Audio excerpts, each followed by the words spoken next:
Mm-hmm. No, let's go in here and make sure you can get on Okay. the thing.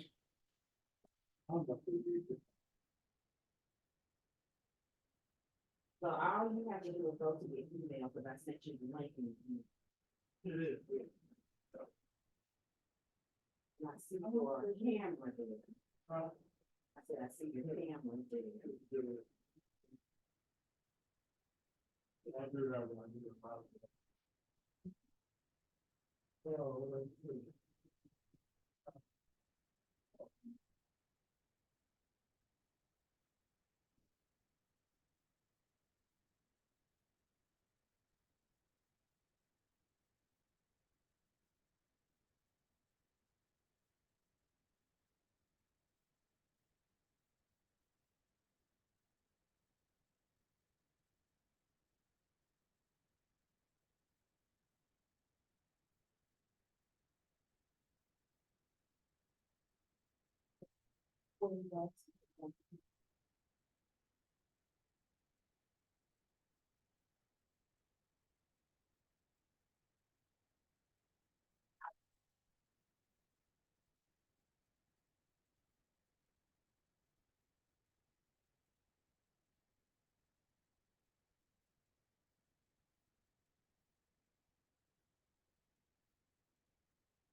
Change the, Spitfires.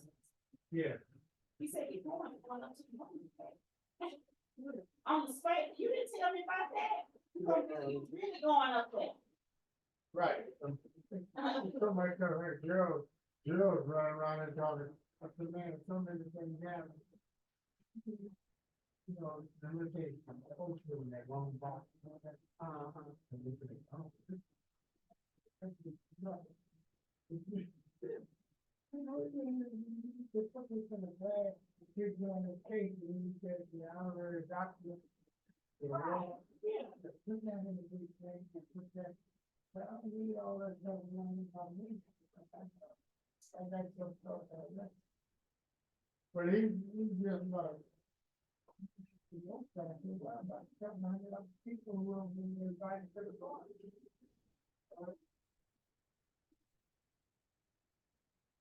Um.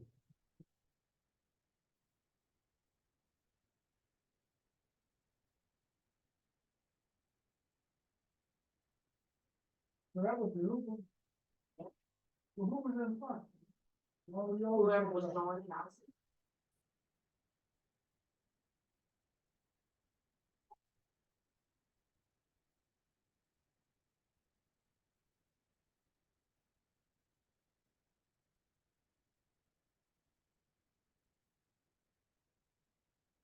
Actually, I'm going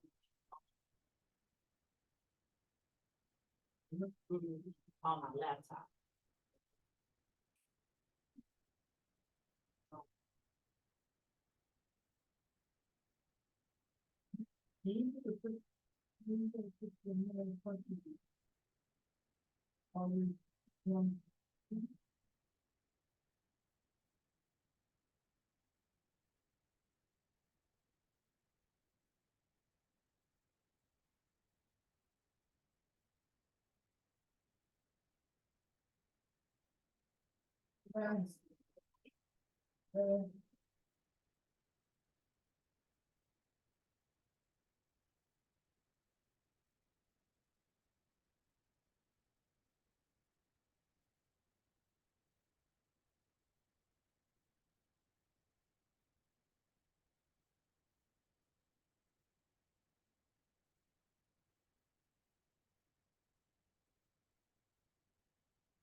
This one, all right. So this fit in, oh. Yeah, sure does.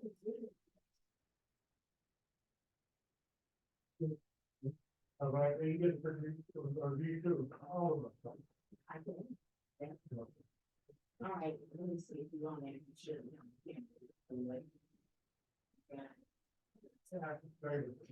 Yes, that light, I'm glad you opened the shades, but that light is bright. Let me go in here. And do this.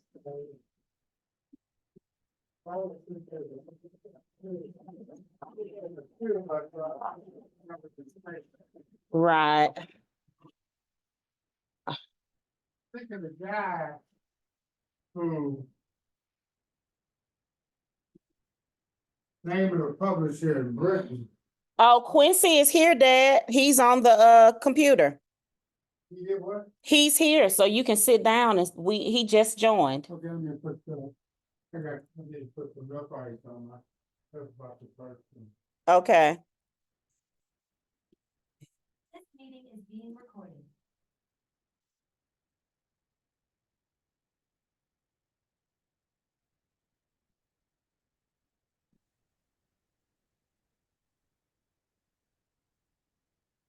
Okay. Mhm. Hey, hey, hey. What's up? What's up? What's up? Huh? What's good, Troupe family? Oh, well, Hi. how you doing? Oh, My everything's dad good. went to put some lip balm on. Huh? My dad went to put some lip balm on, but he'll be at the computer in a second. I'm in a laptop by his steps. Oh, that's all right. That's all right. How you been? I have been quite well indeed here in the mighty, mighty Midwest. Okay. As my dad says, the heart of the country. The heart. Okay. What about you? I've been great. Everything's really well. They're going to you know, they've been for a long time trying to get together this movie on Miles Davis and on my book Miles and Me, and I wrote the screenplay for it. Oh, And wow. so now they're going to do it, and so they're going to do it. It was supposed to start earlier, but then because of the COVID thing, actors and all those people got to get together and all that.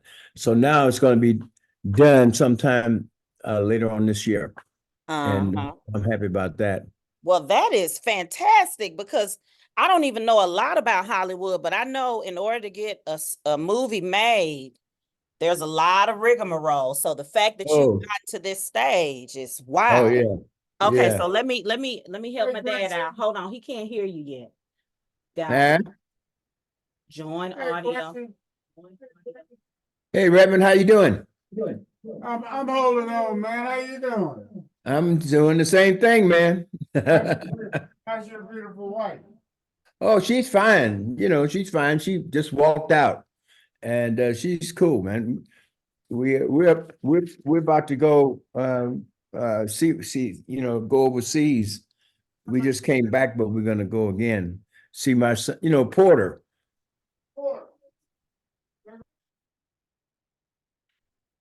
How you been? What happened?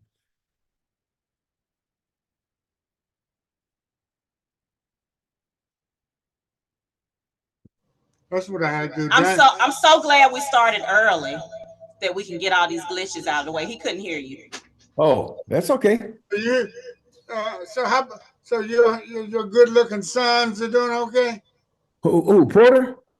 Yeah, and Brandon. Yeah, Brandon's cool. Brandon just moved to Denver. What? He just moved to Denver. He's his out there. job? He got a great job. He got a fabulous job out there. What's he doing? I don't know exactly, Okay, yeah. but he's in that kind of business where they pay you a lot of money, and so he's one of the tops in his field. In his field. Yeah, so he they offered him a job. He went to Denver. He moved. Yeah, but tell him when you talk to him, tell him I send my love and tell him that I knew him when he was 16. Yeah, I know. He'll know.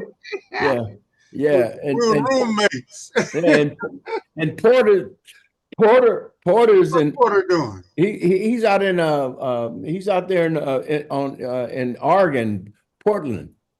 So he's not in he left Romania.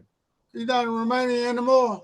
No, he got a nice thing happening for him out there in Portland, you know?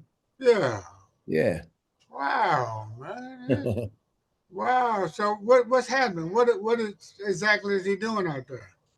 I really don't know, man. Okay, okay. Porter don't talk that much about what he's doing, but I mean, he brought his Romanian girlfriend with him, so she's with him, And and his he baby. got a baby, Darian, beautiful little boy, How old is the boy? about 2. Oh, okay. Yeah, he's 2. You Tell him, know, yeah. I used to hold Porter on my lap. I know, Get down with me, the two of us in our pajamas. Yeah, yeah, yeah.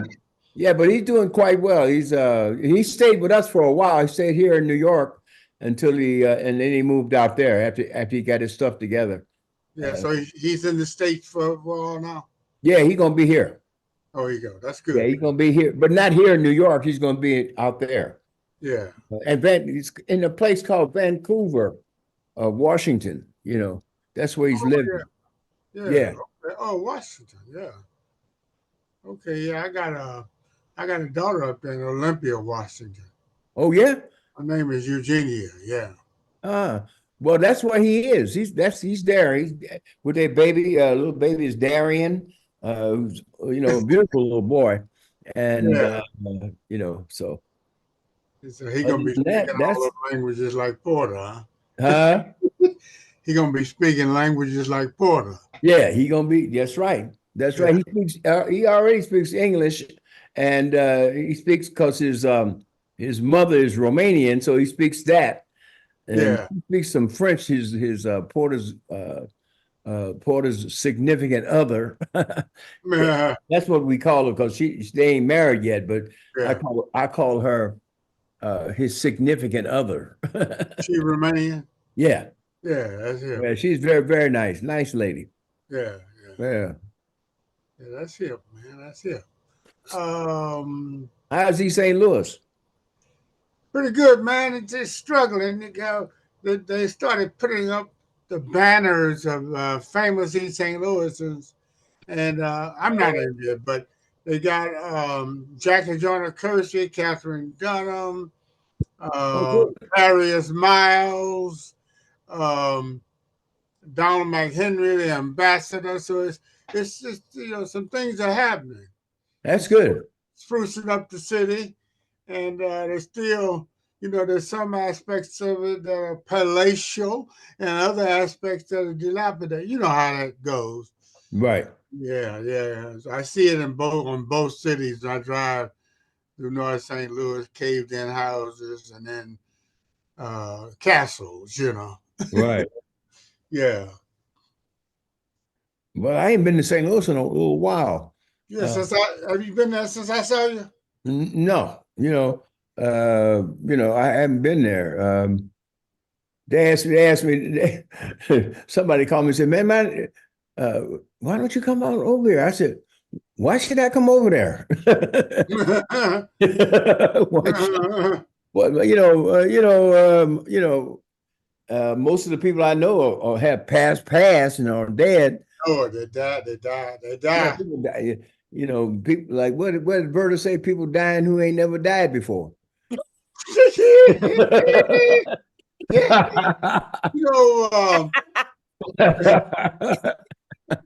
Yeah, man. Did you knew Dave Colvin, right? Huh? Yeah. In Sacramento, he died. Oh yeah. See that's what I'm talking about. Yeah, I tell you. You know how the conversation used to be when I come to St. Louis. I come to St. Louis and I say, so and so and so and so. How's so and so? No, oh he dead. And then I said, well, how's so and so and so and so. He said, oh he dead too. I said, well, what about wasn't he? He said he dead too. I said, damn. Lord. I said, well, what about so and so? He said he ain't dead, but he almost dead. Oh yeah, My Lord. Yeah. So I stopped asking them questions. Yeah. How's Kayla, man? Kayla's cool. Okay. No, Kayla's good. She's doing really well. She's making money and everything. Oh, good. She's doing really well. Good. She's got her significant other Christopher, he's real smart guy. You know, Yeah, it seems like it. yeah, he's smart and he can handle that business. Yeah, yeah. Mhm. He used to be in the FBI or something. I don't forget what it was he was in. Oh, wow. Yeah, he was in the FBI. He was a serious. Yeah. Ouch. I told somebody, said, man, you know, I used to like Kayla, man, but she with that brother now. I said, well, you don't want to mess with him, man. Yeah. You want to forget about her. You want to leave Yeah, that man. alone. Huh? You looking good, man. Well, thank you. Hey, you got some gray. You got some gray. Yeah, I do. Yeah, Yeah, Mm. you know, I don't even try to hide it no more. yeah, We used to dye our hair so it would be black. I yeah, stopped doing that. I said, I ain't gonna do this no more. I'm yeah, not doing it no more. yeah. Yeah, Yeah, so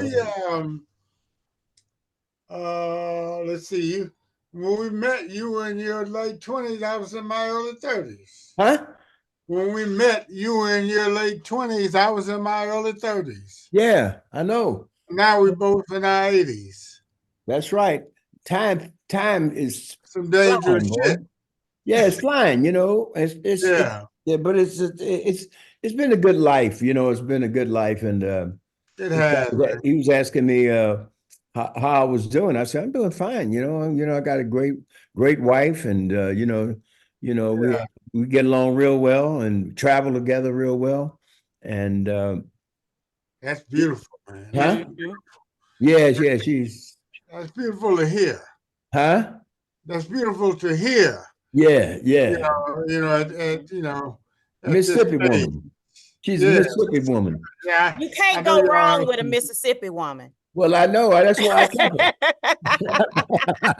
You her. cannot go Uh, wrong. And on that note, I'm going to swing you all around to the beginning of the conversation about Dumas. Yes, ma'am. I don't want to disrespect your time. I know both of you probably want to do more with today, No. Go talk ahead. about Dumas. But Okay. I can you see so me? yes, Yeah, I can hear you. Can you hear me, Dad? yeah. Okay. I think you should. You look good, baby. Let me make a suggestion. I think you should let uh, Redmond, your father, lead this because I didn't know Dumas. I met Dumas. I didn't never meet him because he was dead when and I just loved his work. Mm-hmm. I just loved his work. I didn't know him personally. That's what Mm-hmm. I'm saying. So, but I always loved his work. Mm-hmm. And I when Eugene uh introduced me to his work. I just loved his work. And I knew Toni Morrison so because she was my editor in New York, and she was my editor in New York. So I turned it over to her. I turned it over to her and told her she should get in touch with Eugene, because I didn't know him, I Mm-hmm. didn't know him. I just didn't know him. Never met him. And although like I said, I really liked his work. I really loved his work. So that's how I knew him. Mm-hmm. Mm-hmm. Mm-hmm. Well, I think it's fine that you didn't know him. Not many people did. It seems Yeah, like he was known by a lot of people, but not known by a lot of people. right. Yeah, So we'll be talking about his work, Okay. and other things. But since you already went into the story of how the work kind of came through Morrison from you, and my dad has told that story as well.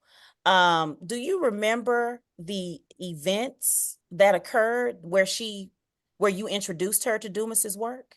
Well, when Tony and I, because she lived in New York and I lived there, and she was my editor on Giant Talk. She Mm, was the editor on Giant Talk. And so when I brought Dumas's work in to publish in Giant Talk, and in the little journals I was always doing journals as your father knows. I was always doing these journals, confrontation.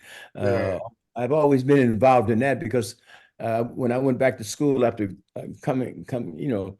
I studied journalism.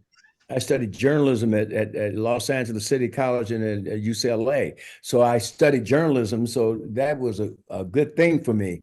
And so I was always interested in bringing forth especially African American men and women, writers, and publishing them in different things I was doing. And so when I came across Dumas's work through Eugene, I decided, and I brought that into Tony, and then I hooked them up, and I just dropped out of it. You know what I mean? Because I mean, he was the one that knew him, and I didn't know him. I just knew him through his work, you know, but he knew him personally. So that's the way I remember it. You know, but we're getting older now, so we kind of all the little things don't fall in place. But that's the way I remember it, you know. And then then when I introduced his work to Toni Morrison, who freaked out. You know, she just flipped out. She just loved it, you Yeah. know. And so then I hooked her up with Eugene and backed out of it. Is it true that you were babysitting her sons and she came to your house and you mentioned Dumas's work from your bookshelf? Yeah, well, what happened was I was living on Western Avenue, and she sublet my apartment. She sublet my apartment for me, and I used to always remind her of that. You know, I used to be your landlord. You know, don't get, Ah, don't get on the high horse with me, because you know I had your son there. He was messing up my stuff. You know, going through all my stuff, you know. And so she does, yeah. Tony and I were real close, you know. So it's like she laughed, or she just laughed. She's, you know, so that's how that happened, you know. yeah. Okay, fantastic. And Dad, do you remember your first contact with Morrison? Was it a With phone Quincy, call with or Quincy, bless you? Go ahead. Quincy, No, with your Quincy first or Tony. contact with Morrison regarding Dumas's work. Was it a phone call or was it mail correspondence? It was actually I saw her at various functions around New York when I would go there and visit Quincy on the read, and we talked on the phone initially. I think that Quincy gave her my number or Mhm. me her number, and uh, but I there was there were several places where writers hung out, Mm, and it was Toni Morrison, it was Tony K. Bombara, it was just a whole bunch of people. I Mhm. could women and men, and the clubs not far from Quincy's apartment. Different places where there was jazz and there were readings, mm. and Mikhail's. McHale's, Yeah, yeah, yeah, yeah. and and uh, Amiri Baraka, earlier known as Leroy Jones, his sister had owned a bookstore. Is that right? Is that right, Quincy? What's that? When did Baraka's sister own a bookstore? Yes, I forget what it was. I think it was a bookstore, Bookstore or and kind of something like that. yeah, I'm kind not of a sure. workout, one of those kind of black shops. Yeah, shop or something. Yeah, that's right. Yeah, yeah, and so, but there were a number of places near Quincy's house where you could hear jazz. The cellar, Yeah, yeah, yeah, yeah, yeah. I still see them people. Some of them. and me and you just walked around there and you could meet some of everybody, Barbara and Tia, you know, and so I saw her um, around the time that she Quincy introduced her to Dumas, and I knew who she was, and we knew about the Blues Eye that was on there. And she was at Random House. A lot of the women teachers or the women writers were teaching at Douglas College over at Rutgers. You remember that, Quincy? Yeah. Yeah. And so she hung out with them, and then so it was quite a mix. You could just walk down the street and you might see James Baldwin, you might see Toni Morrison, you might see Wow. Tony K. Bambara. And in fact, Tony Kate and I went out a few times, and she took me to some of the clubs and that sort of thing. So we were in the mix, but didn't at first have that common, interest in Henry, right? Mm-hmm. Because wasn't coming out. Um, Southern Illinois University published the book first in Mm. 1970. And those two copies of his prose and his fiction, prose and poetry, Mm-hmm. were at Quincy's house. And what Quincy Right. had told me was that she was talking about what's new and what are you hearing, about what's going on. And he took the books out and gave them to her. And she sat there and just read them until it got dark. I don't know if you remember telling me that story, Quincy. Mm-hmm. She was at your house, yeah. Yeah. And then, Apartment. yeah, his apartment. And then she requested to does he have more work or do you know the guy? And yeah, I said, Quincy, yeah, he's my friend. I can put you in touch with him. And that's how, we worked it. Wow. So the interesting thing about it was I had some other manuscripts of Henry's, but I wasn't as astute uh, as she was in terms of the value of the work that was still in type, you know, his Mm. manuscript. So Mm-hmm. she said she published republished the two pieces that came out of Southern Illinois University, Carbondale Press. And then she asked me, "Is there more?" I said, "Yeah, I had some more here, but it's it's still some of it's unworked." And so she said, "Send it to me." And so I sent it to her. And that happened about three times, Wow. 3 or 4 times. She said, "Send it to me." She said, "This is brilliant." And I said, "It is." And I knew he was talented enough, but I said, "Really?" And I was growing in the new consciousness and in the kind of and in the new paces being set by Henry Dumas and other people. Mm. Mm-hmm. So I wasn't, that was the lady that was doing the what do you call science fiction? What's her name? The dark skinned sister Quincy, the Which great one? science fiction writer. Oh God. Octavia Butler? Huh? Octavia Butler? No, not Oh, I. I know who you're talking about. Renee.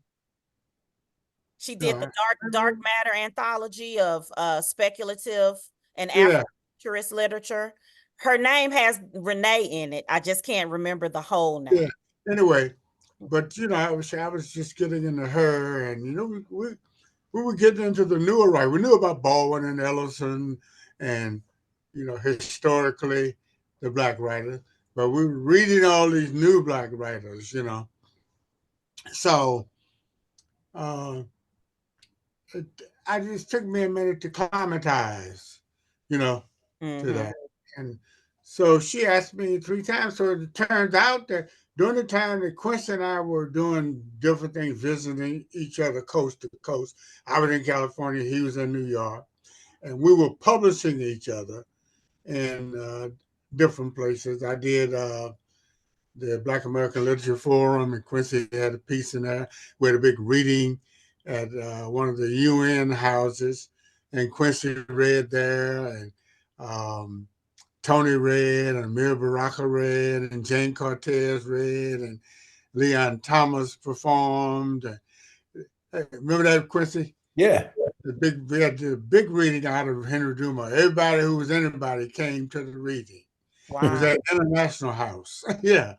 And so while all that was going on, everybody's teaching, everybody's writing, everybody's making babies, getting married, whatever. And at the same time, we're promoting Dumas. We're putting Dumas out there on the face of the earth. Mm-hmm. And Mm-hmm. that was a major job. If you look at Black American Literature Forum, you see 50 writers cutting their teeth on Henry Dumas in articles. It came out from Indiana State University. Black American Literature Forum is now African Review. But all these people that I mentioned, many of them had pieces in that Black American Literature Forum on Henry. Mm. You know, and so all during that time, Morrison and I are still, with the support of Henry Dumas and Melvin Van Peebles and so on, we're still putting out Henry Dumas' work. Mm-hmm. And so we get Genoa and the Green Stone.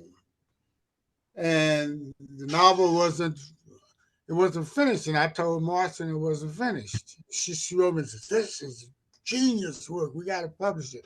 I said, "Yeah, but it's not end. It's not. There's no ending." She said, "Well, you end it." And I literally got sick, working on that because I just didn't know what would happen to me trying to finish a dead man's work. Yeah. Just put a conclusion on it. So that's how it started. So we did readings everywhere, and there would be times when we'd be reading our own work and we read some from Henry's too. And Mm. Henry and Quincy was very, very helpful in uh, getting the word out there. And Mm. Quincy had he edited journals, as he said, lit mags, and he would include Henry in those publications. And it came all the way up through the last one, the latest one, which he published out of NYU. What was the name of that, Quincy? Black Renaissance Noir.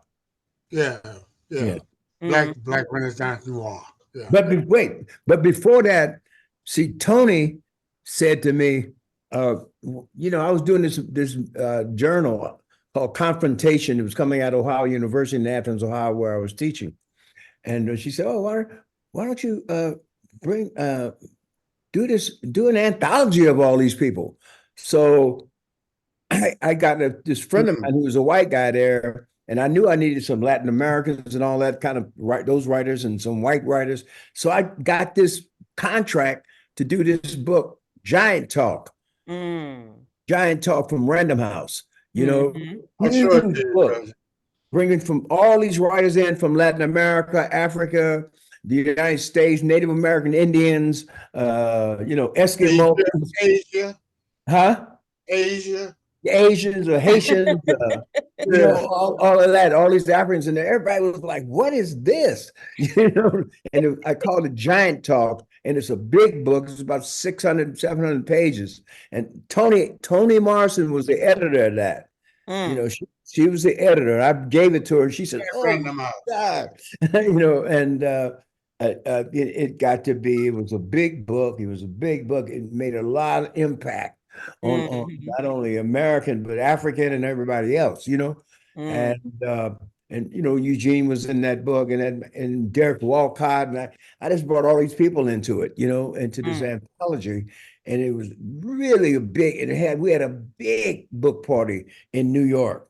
And I think we still got some photographs around here, some of that Yeah, I took of, some too. of that party, all those writers were there. All those writers were there, Nobel laureates and everything. Wow. And that was really something. And so around that time, everybody started trying to get me to come to New York to teach, all of that, they started, they wanted me to come to California. They wanted me to come over here. I said, I'm not coming to California. I'm going to New York. Why should I go to California? New York is where everything is happening. You know, I'm coming to New York, and I came to New York, and it was at the College of Staten Island. But living in Manhattan. Mm-hmm. So every day I would catch the subway to go down to the end of the island and catch the boat to go to Staten Island to teach over there. And it was a whole group of professors there, all white, who it just blew them away. You know what I mean? So then we started bringing stuff over there to Staten Island and doing these kind of things. So that's kind of like if that's that's how a lot of that happened. And a lot of it came out of Confrontation, the magazine I started at Athens, Ohio. Mm-hmm. And then Tony said, Ohio University. Yeah, Ohio University in Athens, Ohio. And Ohio University says, can you make that into a book? Can you make that into a book, all those magazines? So that's how Giant Talk came about. Wow. And I never forget it when I brought all that stuff in there to Toni Morrison. It blew her head wide open. It blew her head wide open. And so that was the way all that came together in a way, at that point. Mm-hmm. Mm-hmm. And I moved to New York. I finally left Athens, Ohio, and came to New York. 382 Central Park West, between Columbus and Central Park West. Down the street was McHale's, this great bar, restaurant, and all that. And we used to have all kind of events there. Mm-hmm. All kind of events. All kind of events at McHale's and around the corner. James Baldwin's brother was the bartender. He was a bartender. James Baldwin's brother. What was his name? What was his name? God, man. Anyway, shoot, was getting bad, boy, and about those names. But his brother was there, and he was the bartender. Is this the same brother that took care of him at his death as well? Yeah, that was his brother. And he was the bartender. Mm-hmm. He was the bartender at McHale's. Wow. And so we had all kind of people coming up, and Wilford Carty, who was from West Indies, from Trinidad, and all these all mixed, to use Margaret's term, it was all mixy-uppy. It was African Americans, West Indians, Africans, white folks, Asians, everybody, everybody was coming through there. So and that was good for me, because I always thought that it was like you just living in the world. Mm-hmm. You're living in the world, living in the world. All these different kind of people, all these different kind of writers, all these different kind of painters.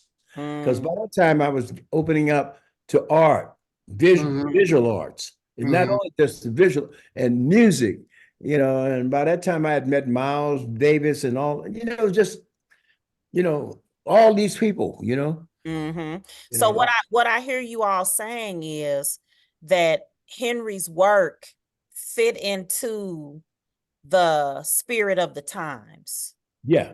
So it wasn't like, oh, this is so strange. No, we were all pushing the envelope. We were all gathering in the notion of diaspora, the notion of being a multi-hyphenate artist, the notion of different ways to do fiction and all of those things. That's right. That's right. And, and by the time when I went to Africa to teach in Ghana and Nigeria, I went over there to teach for, I think, a year, 6 months or something like that, to teach over there. And then travel all around Africa. You travel all around Africa, and you're meeting all these different African, writers and poets, I remember meeting Chinua Achebe, I loved his work, and Wole Soyinka, and they would come by the apartment. So at a certain point, there was all these people coming by my apartment in New York, all these different people, Soyinka, Sonia Sanchez, Tony Cade Bambara, who was my real good friend, She was Mm-hmm. really, really, really right. She was Redmond's good friend too. Mm-hmm. And I think they had another relationship that I didn't have with her. Yeah. That's for a different interview, Yeah, Quincy. yeah, yeah, yeah. You know what I mean? But So you know what? You do make me want to ask you all about notions of the global South. I'm sure you've heard this term that came into vogue a couple of decades ago now, in order to talk about the diaspora throughout the world. And not just the African diaspora, but also like those writers that you had in Giant Talk, people in Central and South America who might yeah. consider themselves more indigenous than African.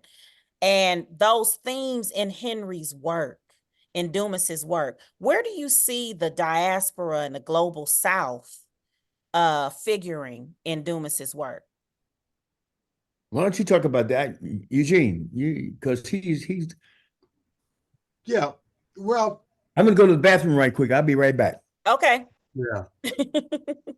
All all the elements that you find in the works of Southern writers, or uh, whether they're of whatever ethnic strain, but in particular, black writers are found in Dumas. Mm-hmm. And but the but Dumas uh, was able to employ them without actually using the language of voodoo. Mm. It was just a matter of fact. Yes. It was a natural product, byproduct, or ingredient. Mm-hmm. And if he if he made sounds, you knew what he was doing. Mm. You know, Mm-hmm. certain constructions let you know what he was doing. Mm-hmm. And when I first time I went to Sweet Home, Arkansas, Dumas' hometown, um, I saw a man walking down the street with a partial bushel of pecans on his head. Mm-hmm. And the way they draped his head appeared, it looked like the sack looked like a turban. And I said to myself, that's Henry Dumas. I'm in Yeah. Sweet Home, Arkansas. It just draped it. It wasn't a full sack. And so it just sort of dropped front, back, Mm-hmm. both sides, like a turban. And I said, Mm-hmm. okay, that's Henry Dumas. This man is telling me, and he eating pecans and walking with this sack on his head, not on his shoulder, on his head. Mm-hmm. And I saw a turban, know, because it was a partially empty sack, so it just sort of sank all around his head. The four corners just sank, just Mm-hmm. out, and was slung over his head. Mm-hmm. So that's it. Dumas' long language. If he's eating yams, you know he's eating yams, and you know that there's an entire there's an entire environment. Mm-hmm. So yeah, I think that's what got me. If you can read Hurston, you can read so many people, and Mm-hmm. they're great. And the writer who oh wow, she came to Detroit while I was there, and uh, the younger writer. I mean, she, you know, of 70s, 80s. Mm-hmm.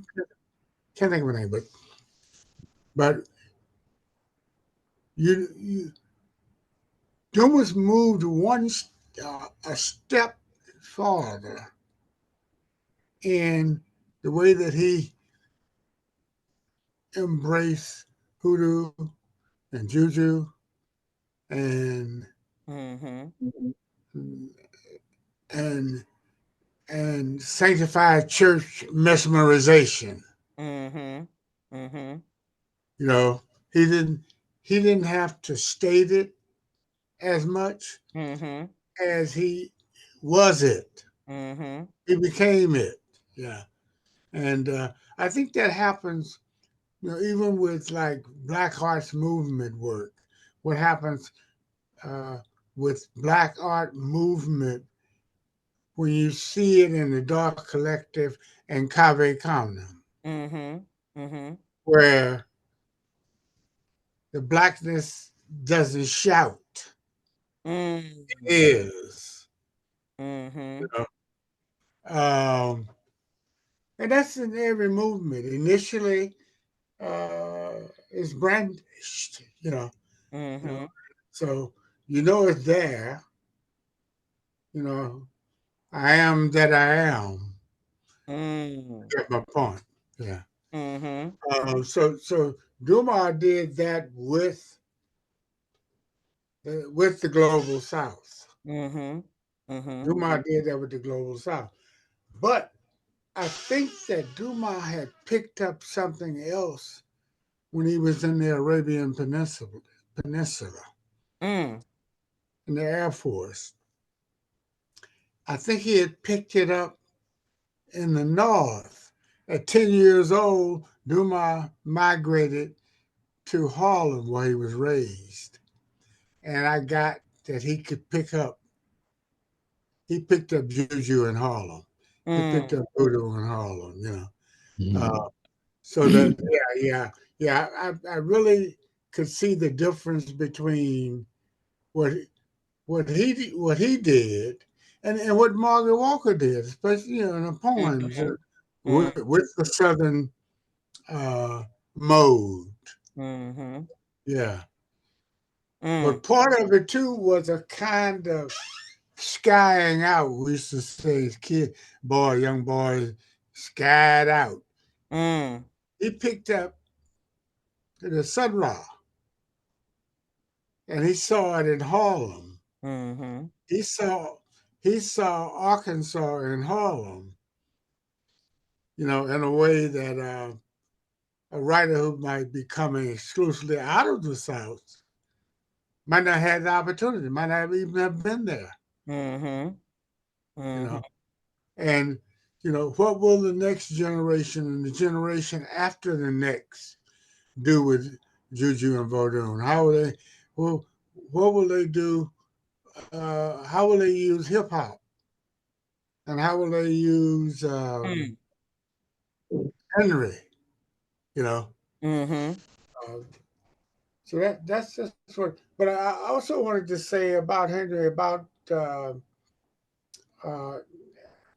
about the era is there were a lot of changes, Mm. and the war was at the back of Henry. You can see that in his stories. You can see that in his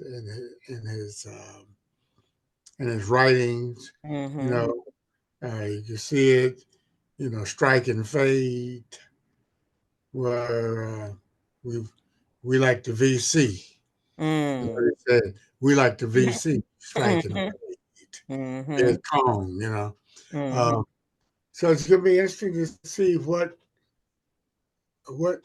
this generation, the newest of this generation, will do with uh, biblical, you know, Black Afro biblical work, Mm-hmm. and how it will be shown, how it will be demonstrated. Mm. Yeah, Mm-hmm. that Well, was Dumas's great achievement. Yeah, so it's fascinating that you bring up those mystical elements, those Mhm. you know uh African spiritualities or even the occult elements, because I was re-listening to his conversation with Sun Ra. And one of the things Sun Ra, well, he asked Sun Ra about his name choice. And Sun Ra said, "That's who I am on another plane. Here in the US, I'm not anything. On another plane, I'm Sun Ra." And so it made me think about Henry Dumas's move in several pieces of his writing. In Ark of Bones, we have someone ascending. In Genoa and the Green Stone, we have a, kind of a mystical dirigible in a way. In in the Will the Circle Be Unbroken, we have an Afro horn that makes things disappear, makes people's, instantly expire, instantly die. um so that idea that there's something uh that you must be initiated into that will separate the wheat from the tare, remove Mhm. black people. um Mhm. what do you think about that choice he kept making in his writing? I would just bring in something here that will help a little bit. The publisher in England, published all those great African writers. What's the name of the publisher, Quincy? Um, yeah, I forget like you. I knew what you were talking about, but The British publisher. yeah, but I can't Yeah, remember well, his they name. contacted me and they want to, I sent them Genoa and the Green Stone, and Mm-hmm. there's some other things they had some of the things, and they want to create, hope to stir up a renaissance uh, using Henry and some other writers, black writers. But they published all those wonderful African writers. And you Wow. find all of that magic in the work of the writer, of those African writers, you know? Mm-hmm. So I thought that was a genius stroke for the editor who called me from Britain, you know, publishing black African writers and then turning around and saying, we want to use Henry Dumas to hopefully spearhead a renaissance in literature, generally black literature in particular, in Mm-hmm. Europe. Um, so that whole connection between African writers Mm-hmm. who Dumas had not read thoroughly, Mm. but came from a similar place. Mm-hmm. A palm wine drinker, and uh, I've been just meditating on that for quite some time now. Um, that interest they want, and they want me to come there. Um, nothing has been worked out completely yet, but and I don't even know if I will be would be able to be around to. But the point is, they have some ideas, Mm-hmm. and I think that somebody latched on to aspects of Duma that are akin to aspects of these native African writers. Um, wow. So coming back in to now, um, And certainly Giant Talk had something to do with it because Giant Talk published poetry and uh, prose, Mm-hmm. fiction and nonfiction. I mean, all from all over the world, all over the third world, as Steve Cannon would say, the third world. Mm-hmm. So Mm-hmm. anyway, yeah. Well, I brought this to show you. See, this Mm-hmm. is giant talk. Mm-hmm. Even a younger me on the back. Without before dreads. Wow. And this book is called Giant Talk, an anthology of third world writings, and it's got Achebe, Miguel Asturias, James Baldwin Baraka, Gwendolyn Brooks Cesaire, Victor Hernandez Cruz, Ellison, Marquez, Neruda, Paz, Ishmael Reed, Senghor, Wong, and a whole bunch. And Morrison and Tony was the editor. Mm-hmm. Toni Morrison was the editor of this book, and which it had a huge impact on a lot of people because of the fact my idea was to bring coming out of the confrontation, that journal I started, a journal of third world literature, was to bring all these people, all these writers, prose and poets, into one book. Mm. Who had the same philosophy, like Native American Indians, Africans, and all that into one book. Because what I started to find out and realize that, we African Americans aren't the only, I mean, people think like this all over the world. Mm. They think like this Mm. all over the world in a way. And so it was important, I thought, and Toni Morrison did too, thought that if we could bring all these people in the cover of one anthology, it could make a real big impact on the world. And it did. It really did. It really did. Because what used to happen, and still does now, they'd have a Black anthology, Mm-hmm. anthology of African American literature, African or Black literature, an anthology of white folks, Mm-hmm. anthology of Native Americans, an anthology of Asian Americans, that whole kind of separation of everybody. But what I found out just reading all these books was that all of us had a lot of the same thing in it.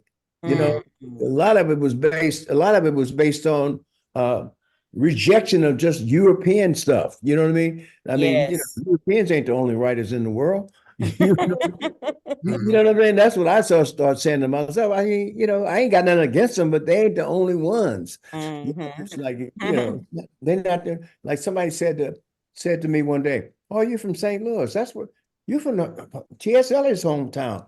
And I said, "No, T.S. Eliot is from my hometown." Mhm. Let's reverse that. You know what I mean? Right. I ain't got nothing against T.S. Eliot, but why I gotta be from his hometown? You Mm-hmm. know what I mean? You know what I'm saying? I mean, I don't think he came under the jazz club. Yeah. I don't think I don't think he knew Miles Davis or cared anything about him. You Yeah. you you see what I'm saying? So so I think to put this in concept, I mean, that's what my whole thing has been, is to put this stuff in perspective, Mm-hmm. as writers and artists and poets and painters and all that. Mm-hmm. Put it into some kind of perspective. And that's one of the reasons why I've always hung out with painters and great musicians. Mm-hmm. I had, and poets and writers, and you know what I'm saying? Men and women, black and white. If you Mm-hmm. have the same headset, that's cool. That's it. I mean, that's where I'm at, Mm-hmm. as a writer, and then as an editor, and because we are living in the world. We ain't just living in the black world. We Mm-hmm. are in the world. You know what I mean? We are Yes. in the world, and we are operating in the world. Uh, Word.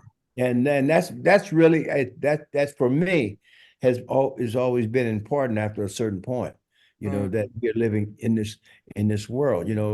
I remember when I read Neruda. Neruda just opened up my head. Mm-hmm. You know, it's not that African, it's not that Mary didn't, or Baraka didn't open up, but he opened up my head in another way. Mhm. But Nehru opened up my head in another way. You know what I mean? Mhm. So, Yeah, and Senghor, you know, and all these people, you know, Africans, they have yeah, a yeah. different slant and take on stuff. Mm. And I remember when I first met Achebe, when I met, who I loved his novels, you know what I mean? Mhm. You know, Achebe just was unbelievable, you know, and helpful to me Hmm. as a being able to stay with him in Africa and Mm. go. He said, "You can stay with." He had that high pitched voice. Hey, Quincy, Quincy, you know, you can stay with me. You can stay with me. And I said, "Oh, okay."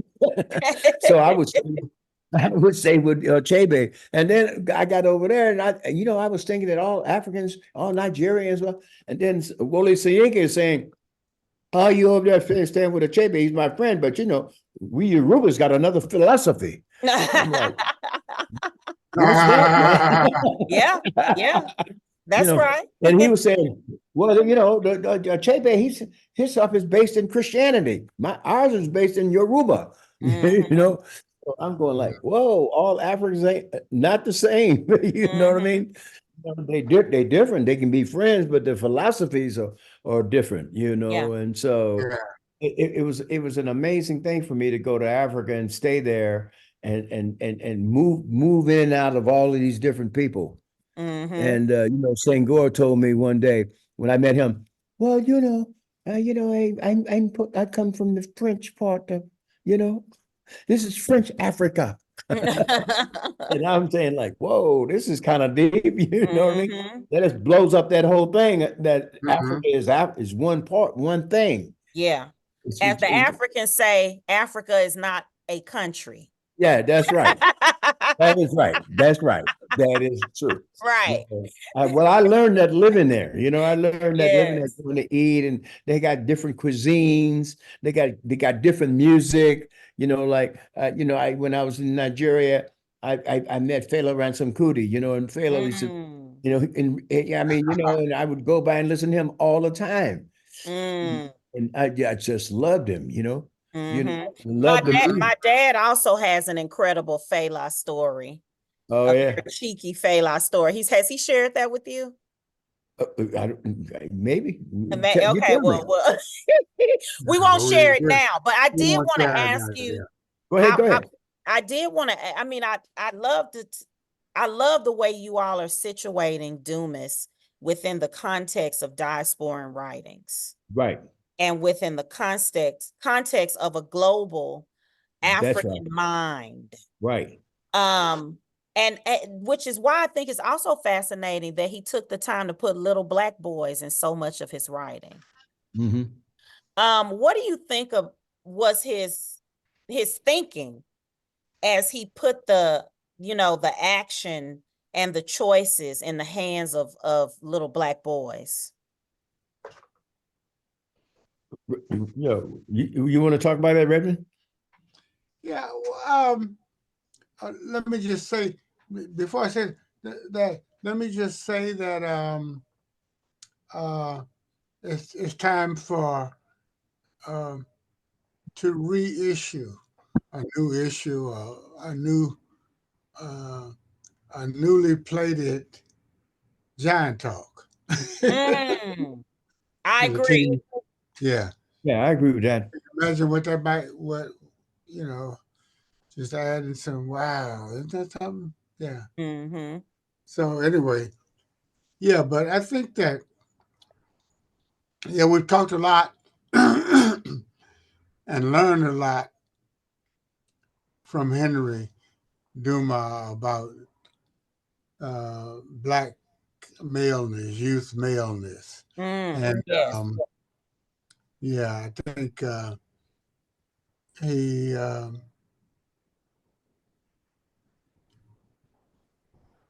he gave us he gave us a lot of models, and he gave us boys, as in will be boys, and then he gave us grown up boys,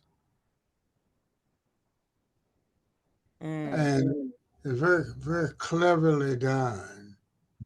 the grown up boys, Mm-hmm.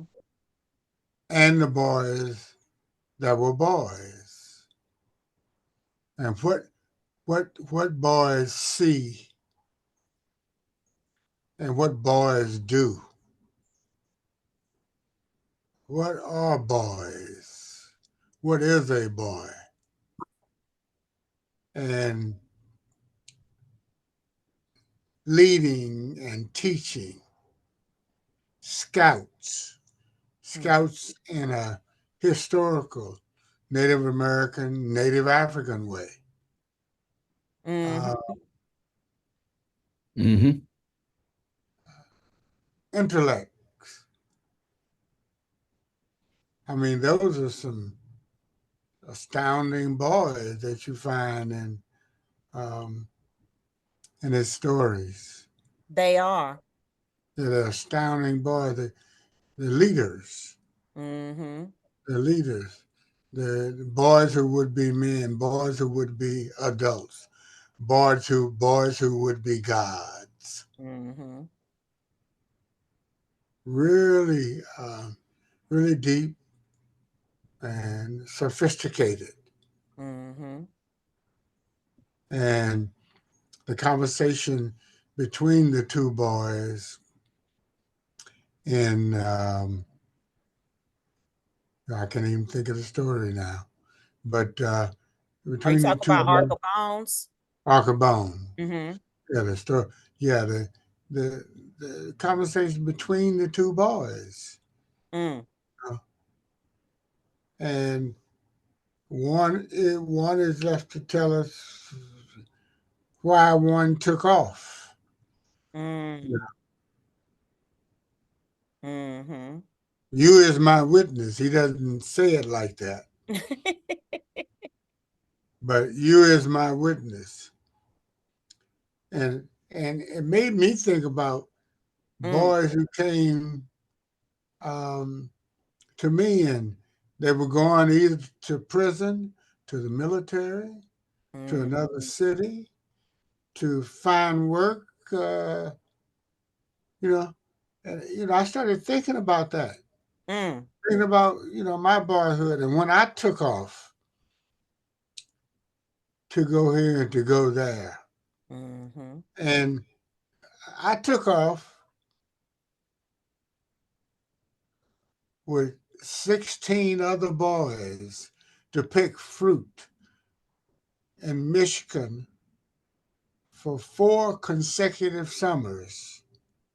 And the responsibility, we were early to the mid teens, Mm-hmm. the responsibility that I had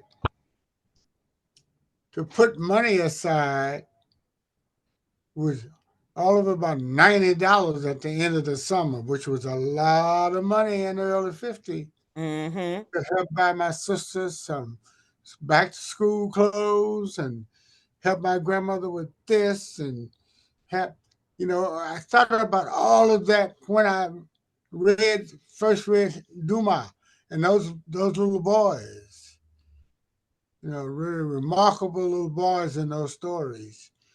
So they're prophets, Mm-hmm. they're seers, they're on their way somewhere. Mm-hmm. And like Dumas, we don't last long. I'm 86 and I have to pinch myself every day. What happened? Yeah. One of my best friends in high school ran 16 touchdowns. He came up to me. I went to speak at a funeral, at a service of a mutual friend of ours. He ran 16 touchdowns, and I heard that his memory was leaving. And he came up to me afterwards, and I got a standing ovation. I didn't know for the poem that I wrote for this. I mean, I didn't know why they were standing. And then Mm-hmm. somebody, oh, they're standing for you. Anyway, he came up and stood next to me. This one who ran 16 touchdowns in school. Mm-hmm. He came up and stood next to me, didn't say a word, he knew I was somebody important in his life, but his mind was gone. Mm-hmm. So he just stood right next to, almost close enough to touch me, and just stood smiling. Mm. And okay, we were boys together, right? Mm-hmm. And now he's coming up, and he wants to say something to me about what I said about our friend who died. Mm-hmm. He was an architect, right? And so ever since I read Dumas, I mean, I thought about it when I read the great classics, European classics, right? Mm-hmm.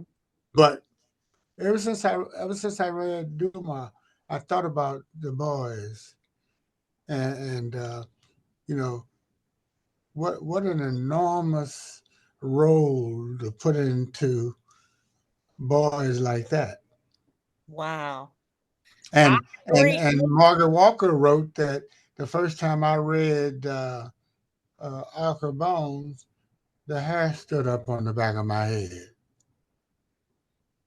Yes. And And I, when you were yeah, talking about his use of boys in his work, it made me think about it as a response to Mark Twain's mm-hmm, uh kind yeah, emasculation of Jim, making yeah, a boy to a white boy, and Dumas's humanizing of black boyhood. But it also made me understand a little bit of what Morrison was so attracted to. Because as I was going through my mental and Rolodex, Marston had two sons. she had two sons. And Yeah, if you think back on Dumas's work, he does not position this in a world of I'm fighting against white people, I'm responding to white people, I'm yeah, trying to prove my manhood to white men, maleness. He just accepts that black boyhood is beautiful and capable, yeah, and it's the center. And that's what's telling the story. And that was Morrison's big mission. yeah, I'm writing about yeah. black people. I'm not And thinking about white people. So I could see why that also would be like, this and exists. John A. Williams said that Dumas, Dum, Dumas, we call him Dumas and Dumas. And I've talked to Loretta Dumas' widow, about this, and she confirmed that Dumas, the pronunciation, Mm-hmm. Dumas, yeah, Dumas without the S sound. yeah. Okay. But John A. Williams, in his article uh, we published in Black American Literature Forum, said Henry Dumas could teach Mark Twain a thing or two. That's right. Wow, yeah. But anyway, yeah, that's on and on, yeah. Mm. Well, as we bring this conversation to a close, I wanted to ask each of you, as we project into the future of Black arts, the future of um, the Black creative response to the world. How do you see Dumas as giving us any tools or strategies? Anything in his work, anything in his life to show burgeoning and emerging and younger artists how to move through the world and think about their work? Quincy?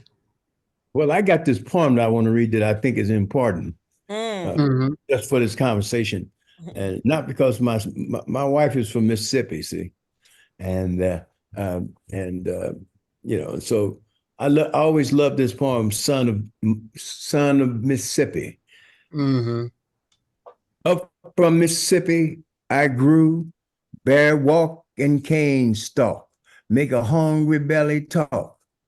Up from the river of death, walk bare and stalk cane, make a hungry belly talk.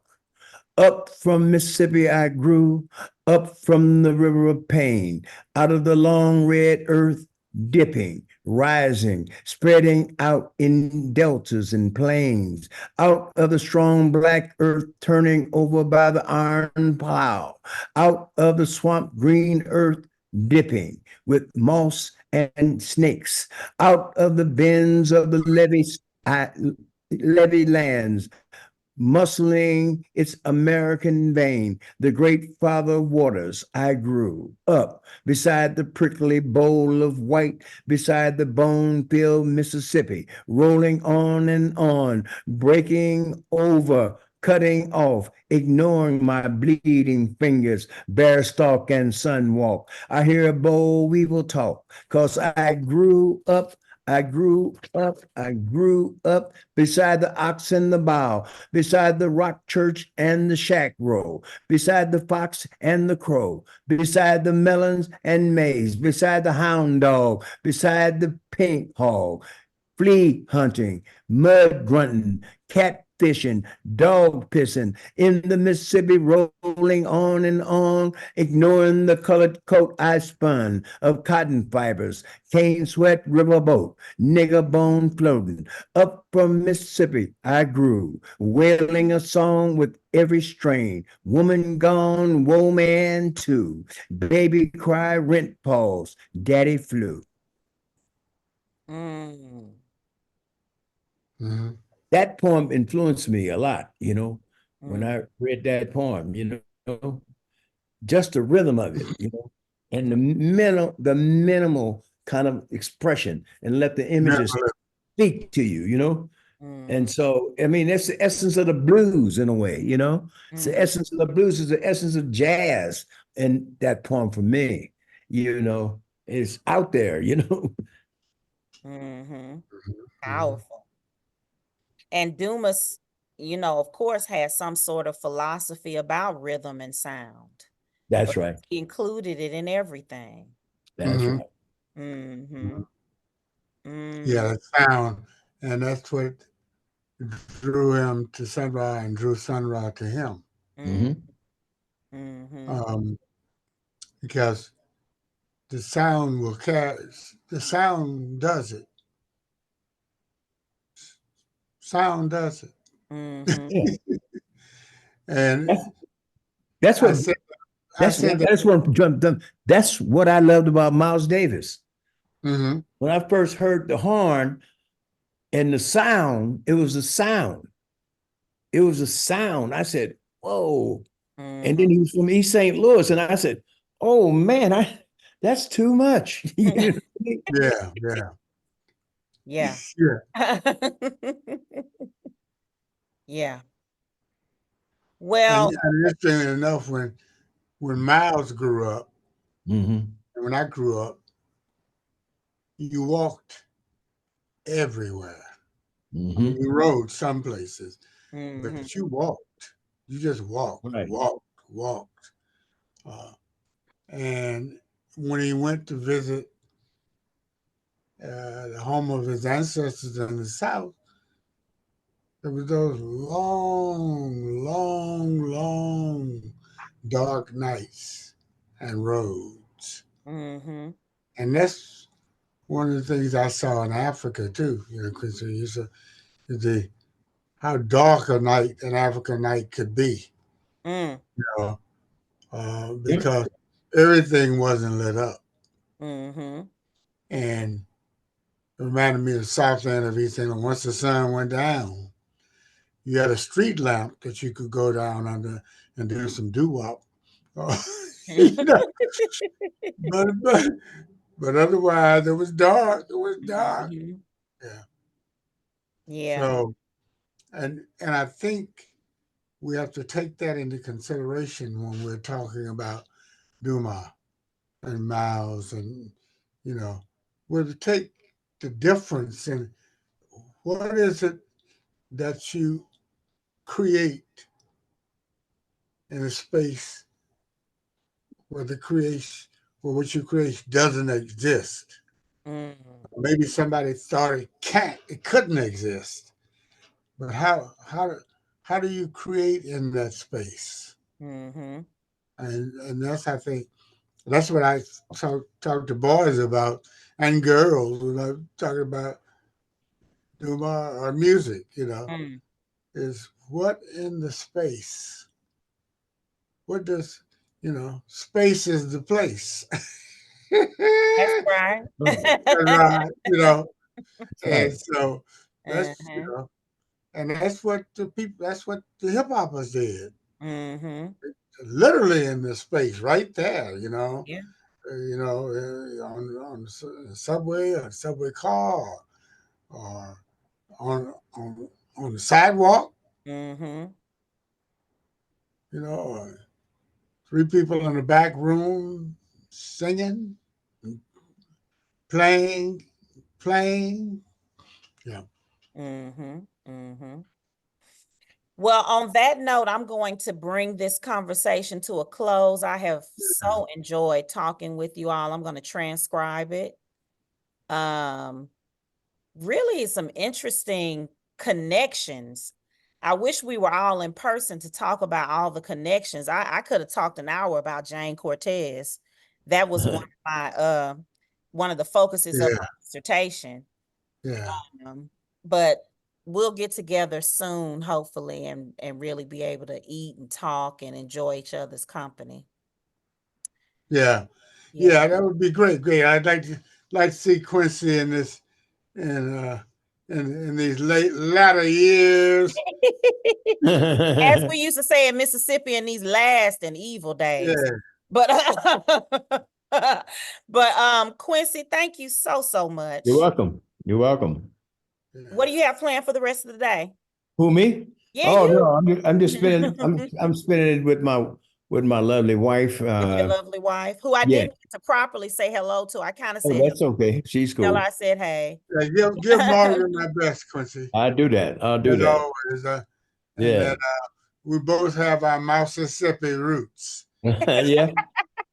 She definitely from Mississippi, see. Yeah, yeah. My mother's for some. Yeah, when I went down to her home, it was Gloucester. So I Yeah, went I know down you're and down there every time. yeah, Gloucester.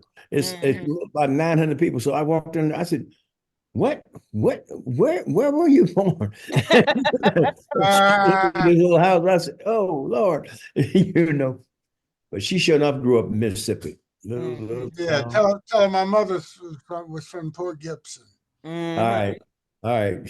She walking around through here now. Yeah, Okay. I understand. All right. Okay. Hey, great to see you, Quincy, man. You too, Great, man. great. Both. Yeah. Thanks. Bye-bye. Bye. Bye. Hold tight. All right. I will. I will. And give Porter and Brandon my best. I'll do that. I'll do Yeah. that. Okay. Bye-bye. All right. Bye.